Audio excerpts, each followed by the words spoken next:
नमस्कार प्यारे बच्चों, आपका हमारे एडुविला पॉइंट यूट्यूब चैनल पे बहुत बहुत स्वागत है। अगर अभी तक आपने हमारा चैनल सब्सक्राइब नहीं किया है तो सब्सक्राइब करें। इस वीडियो को एंड तक ज़रूर देखें। आज हम करने जा रहे हैं क्लास 10th की वर्कशीट नंबर 32 सब्जेक्ट साइंस। इसमें हम करेंगे image formation by spherical mirror and mirror formula, यानी कि इसमें हम प्रतिबिंब से बनाना सीखेंगे गोलीय दर्पण से और दर्पण का फार्मूला सीखेंगे। तो आइए शुरू करते हैं। सबसे पहले तो हम देखेंगे कि इमेज यानी प्रतिबिंब बनता कैसे है। यानी प्रतिबिंब बनता है दो रेखाओं से। मतलब किस चीज़ की रेखा है? जो हमारा लाइट आ रही है, जो लाइट आएगी उसकी जो रेखाएं होंगी यानी जो रेज बोलते हैं, जो परिवर्तित रेज होंगी यानी रिफ्लेक्टेड रेज होंगी, वो हमें क्या बताती हैं? उस इमेज की यानी उस प्रतिबिंब की कि किस तरह हमारा प्रतिबिंब बन रहा है, छोटा बन रहा है, बड़ा बन रहा है। तो आइए जानते हैं, स्टार्ट करते हैं पहले रूल से।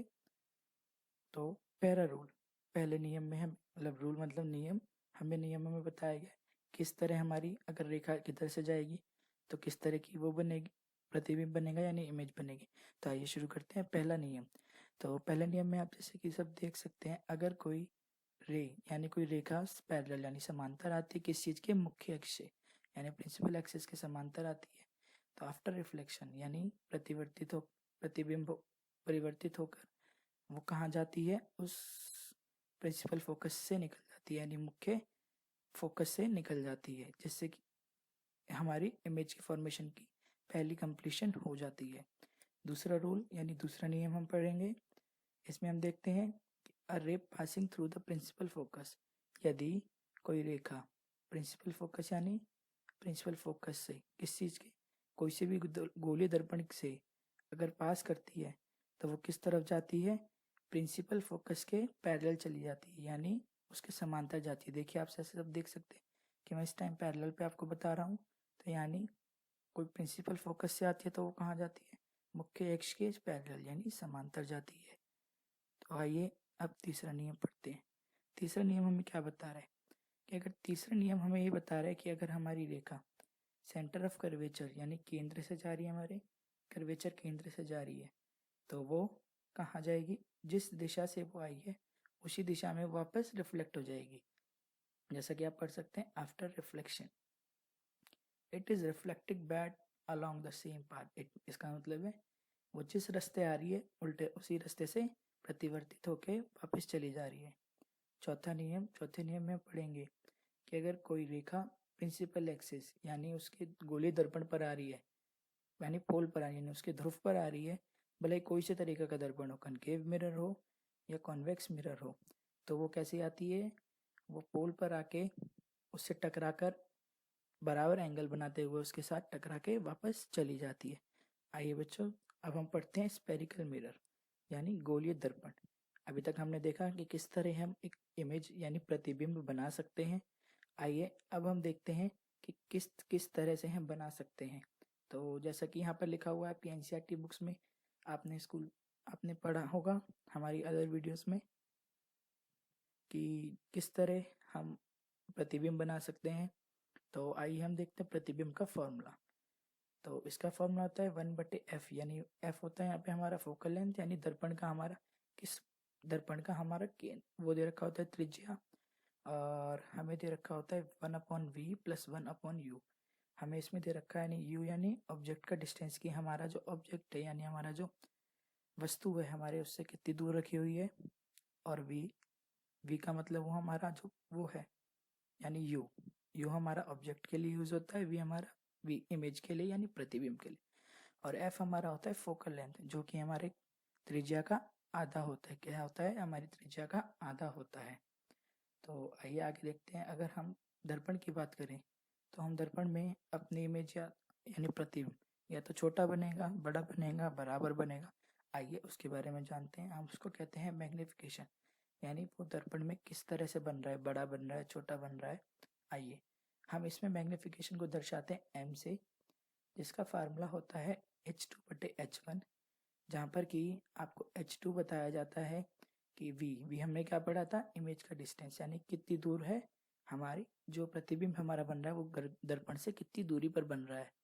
या माइनस क्यों लगाया है? क्योंकि हमारा दर्पण के अंदर बनती है हमारी, यानी प्रतिबिंब अंदर की तरफ बनती है हमारी छवि, बाहर तो नहीं बनती, इसलिए h2 यानी वो उसी की हाइट बता रहे हैं, यानी ऊंचाई की, कितना ऊंचा ऑब्जेक्ट है और कितनी ऑब्जेक्ट और कितने प्रतिबिंब ऊंचा है, उसको हम डिवाइड करेंगे तो हमारा मैग्निफिकेशन निकल आएगा।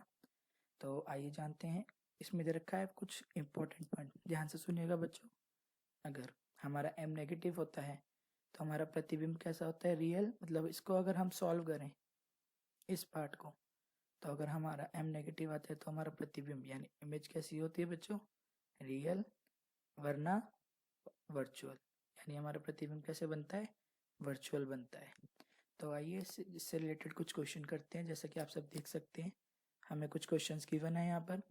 पहला क्वेश्चन आइए देखते हैं, a concave mirror produces a magnified image, इसका मतलब कि जो हमारा गोलीय दर्पण है, कौन सा, कनकेव गोलीय दर्पण जो है, किस तरह की हमारी इमेज बना रहा है, मैग्नीफाइड, यानी काफ़ी बड़ी इमेज बना रहा है। तो हमें ये बताना है कि जो ऑब्जेक्ट है यानी जो वस्तु है हमारी कहाँ रखी होगी, एट द फोकस, केंद्र पे रखी होगी, केंद्र या ध्रुव के बीच में, केंद्र या ध्रुव के बीच में, केंद्र या फिर कर्वेचर केंद्र के बीच में, या फिर सेंटर ऑफ कर्वेचर पर। तो कहाँ रखी होगी बच्चों, focus and centre of curvature पर, क्योंकि इसमें ही हमारी सबसे ज़्यादा बड़ी इमेज बनती है, यानी मैग्नीफाइड इमेज बनती है। आप सभी को क्लियर है तो आगे बढ़ें। तो चलिए आते हैं सेकंड क्वेश्चन पे। तो हमारा सेकंड क्वेश्चन है, the position of image is at C, मतलब जो हमारी प्रतिबिंब है, हमारा प्रतिबिंब कहाँ पर बन रहा है, सी पर, यानी सेंटर ऑफ कर्वेचर पर। और कैसा बन रहा है, सेम साइज का। अगर मान के चलिए हमारा ऑब्जेक्ट 5 सेंटीमीटर का है, यानी हमारा वस्तु 5 सेंटीमीटर ऊंचाई का है, तो उसकी वस्तु की ऊंचाई भी कितनी बन रही, उसका प्रतिबिंब भी कितना बन रहा है, 5 सेंटीमीटर का ही। तो हमें बताना है कि हमारा जो वस्तु होगी वो कहाँ पे स्थित करी गई है, मतलब वो कहाँ पर रखी गई है। तो हम क्या कह सकते हैं बच्चों, फोकस पर है, नहीं, फोकस पे हमारी इमेज बड़ी बनती है, बिटवीन फोकस एंड पोल नहीं, मतलब फोकस पर रखी है, ध्रुव के बीच में रखी है, नहीं, क्या फोकस और सेंटर ऑफ कर्वेचर यानी ध्रुव केंद्र के बीच में रखी है, नहीं, हम क्या कह सकते हैं, वो उसी सेंटर ऑफ कर्वेचर पर रखी है, मतलब उस कर्वेचर केंद्र पर ही वो स्थित है, मतलब वो वहीं पर रखी हुई है, मतलब वो वस्तु यहाँ पर रखी हुई है। तो इसका ऑप्शन क्या होगा बच्चों, ऑप्शन नंबर डी। आइए नेक्स्ट क्वेश्चन करते हैं। नेक्स्ट क्वेश्चन में हमें दे रखा है कि जो दर्पण है, मिरर यानी दर्पण, किस तरह की इमेज बना रहा है, रियल यानी प्रतिबिंब बना रहा है, इन्वर्टेड यानी इन्वर्टेड, इन्वर्टेड मतलब बताइए बच्चों, इन्वर्टेड का मतलब होता है बच्चों उल्टी इमेज, यानी वो अगर ऑब्जेक्ट सीधा खड़ा है तो हमें आदमी जैसे उल्टा दिखेगा। और कैसी बना रहा है, हाईली एनलार्ज्ड इमेज, इसका मतलब है काफ़ी अच्छी और काफ़ी बड़ी प्रतिबिंब उसका बनाई दे रहा है। तो इस तरह का प्रतिबिंब हमसे पूछा है कौन से तरह का दर्पण बनाता है, कौन सा बनाता है बच्चों, कनकेव मिरर। हमेशा याद रखिए कि कनकेव मिरर हमारा, यानी जो कनकेव गोलीय दर्पण है हमारा, वो हमारा बहुत बड़ी इमेज यानी प्रतिबिंब बनाता है। तो जैसा कि हम लोगों ने पढ़ा था, एक फॉर्मूला पढ़ा हमने अभी, F इक्वल्स टू R/2। आइए इससे रिलेटेड एक, इससे संबंधित हम एक क्वेश्चन करते हैं। देखिए बहुत ही प्यारा क्वेश्चन है, the radius of curvature of a spherical mirror is 40 centimetre. हमें क्या दे रखा है, कर्वेचर की त्रिज्या हाँ दे रखी है हमें कितनी, इसकी गोलीय दर्पण की 40 सेंटीमीटर। हमें इसका निकालने फोकल लेंथ। तो कैसे निकालेंगे बच्चों, आर मतलब हमारी त्रिज्या होती है यानी रेडियस, अगर हम उसको 2 से भाग करते हैं यानी 2 से डिवाइड करते हैं तो हमारा फोकल लेंथ निकल जाता है। फोकल लेंथ हमारा अगर 40/2, 40 को हम 2 से भाग करेंगे तो आएगा हमारा 20। हमारी यहाँ पर यूनिट क्या दे रखी है, सेंटीमीटर, लेंथ यानी कोई भी चीज़ हम नापते हैं तो लेंथ में आता है। तो अगर आपको क्लियर है तो आगे बढ़ें। सही बच्चों को मेरे को लगता है क्लियर होगा, बहुत ईजी क्वेश्चन है, सही बच्चे बहुत समझदार हैं हमारे चैनल पर। तो आइए करते हैं लास्ट क्वेश्चन, ट्रू और फॉल्स का क्वेश्चन दे रखा है हमें। हमें यहाँ पहला क्वेश्चन दे रखा है कि अगर कोई रेखा प्रिंसिपल एक्सिस से आती है तो आफ्टर रिफ्लेक्शन, मतलब अगर वो समांतर आती है मुख्य अक्ष की, तो क्या वो प्रतिबिंब होकर उससे फोकस से जाती है, हाँ ज़रूर जाती है, हमने पहले रूल में पढ़ा था। तो इसका आंसर हुआ हमारा ट्रू, यानी ये हमारा सत्य है, सही दे रखा है ये बिल्कुल हमें। आइए तो नेक्स्ट क्वेश्चन की तरफ बढ़ते हैं। नेक्स्ट क्वेश्चन हमें गिवन है, a ray incident obliquely to the principal axis, मतलब towards a point P. P यानी हमारा होता है ध्रुव, यानी पोल कह सकते हैं हम किसका, दर्पण का। दर्पण के अगर हमारे उससे कोई वो आता है, कोई रेखा आ रही है, तो परावर्तित होकर सेम एंगल पर जाती है, ना कि हमारी समांतर हो जाती है, प्रिंसिपल एक्सिस समांतर नहीं होती। तो इसका मतलब ये गलत है, क्योंकि हमारी रेखा जिस एंगल से आ रही है उस एंगल से परावर्तित होकर यानी रिफ्लेक्ट होकर वापस चली जाती है। तो इसका आंसर, इसका मतलब हुआ फॉल्स, क्योंकि वो समांतर यानी पैरेलल नहीं जाती है। तो आइए लास्ट क्वेश्चन करते हैं। A ray passing through the centre of curvature of a concave mirror. अच्छा ओके, तो इसमें हमें दे रखा है कि एक रेखा है, किससे जा रही है, हमारे कर्वेचर केंद्र से जा रही है।